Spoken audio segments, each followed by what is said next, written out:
और अघोरी बेसिकली अपने पूरे शरीर पे वो भस्म लगा के रहते हैं, क्यों? क्योंकि जब शिव भगवान की शादी थी, जब शिव भगवान का श्रृंगार किया गया था, जब इस ज़माने में तो मेकअप वगैरह करते हैं, क्रीम पाउडर वगैरह लगाते, उस समय में जो शिव भगवान थे उनकी शादी थी, वो अपने मेकअप के लिए राख लगाया करते थे, राख लगाए थे उन्होंने।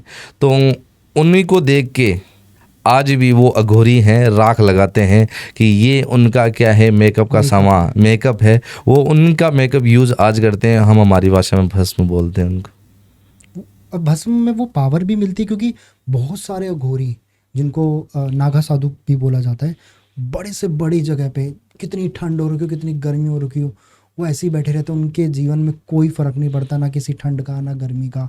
क्या वो विद्याओं से उनको इतनी पावर मिल जाती है कि उनको किसी भी तरीके की एटमॉस्फेयर से कोई फ़र्क नहीं पड़ता? नहीं, ऐसी कुछ चीज़ें नहीं है। जैसे कि हम भस्म लगाते हैं, उसमें क्या है कि वो आग से ही बनती है। जी। कहीं ना कहीं उसमें गर्मी महसूस एनी टाइम रहती है, एनी टाइम उसमें गर्मी रहती है राख में।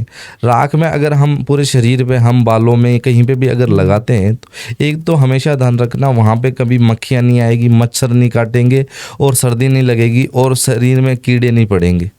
ये सब भी होता है राख से। अगर राख से इंसान बाल धोए, अपना चेहरा धोए, तो कभी मान लो बीमार नहीं पड़ेगा।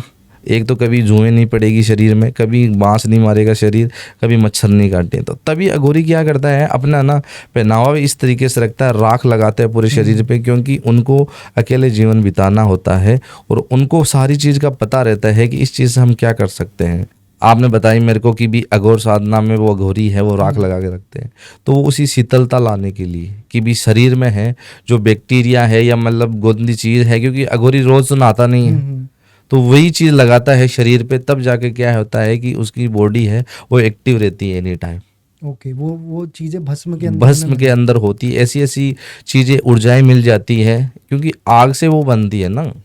ये थोड़ी है कि पानी से बन रही है। पानी से बनी हुई चीज़ भी खराब हो जाती है, क्योंकि पानी है ज़्यादा देर तक अगर रह गया तो उसमें कीड़े लग जाते हैं। लेकिन आग अगर ज़्यादा देर जलती रही तो उसमें कीड़े नहीं लगेंगे, कभी नहीं लगेंगे। कभी सुना है आग में कीड़े लगे? नहीं। ये सुना है पानी में कीड़े लगे थे ना? वैसी चीज़ है, आग में कभी कीड़े नहीं लगते। वैसी वो आग से बनी हुई चीज़ है, कभी खराब नहीं होती। अगर आग में हम रोटी सेकते हैं, वो शुद्ध रोटी होती है। एक गैस पे रोटी सेकते हैं, वो शुद्ध नहीं होगी, उससे बीमारी बढ़ जाती है, बीमारी होती है उससे। आग का मतलब आपका लकड़ियों से जो चीज़ बनती है वो एकदम शुद्ध होती है और शुद्ध होती है। और अघोरी इसीलिए इस भस्म का यूज़ करते हैं कि शरीर को एक्टिव रखें। और एक मेन कारण वो भी है कि ये पसंदीदा महाकाल का जो श्रृंगार है, मेकअप है, वो भी है। दोनों है, दोनों कारण है इनका।